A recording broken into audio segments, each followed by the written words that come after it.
Family is everything. Aortic stenosis kept this family man sidelined. It immediately reduced what I could do on the golf course, for sure.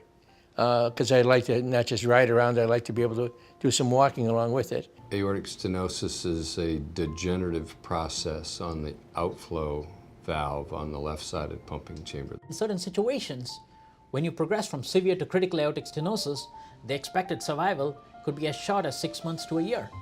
Something has to be done. That is where aortic valve replacement comes into play.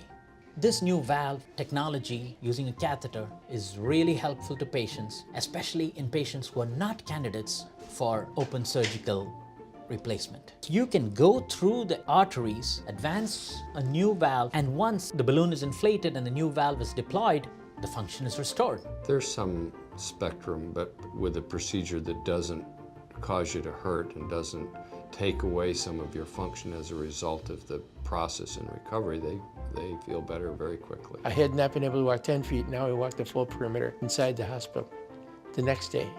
I have a good vision for normal health. I plan on playing golf into my 90s, at least 9 holes a week anyway.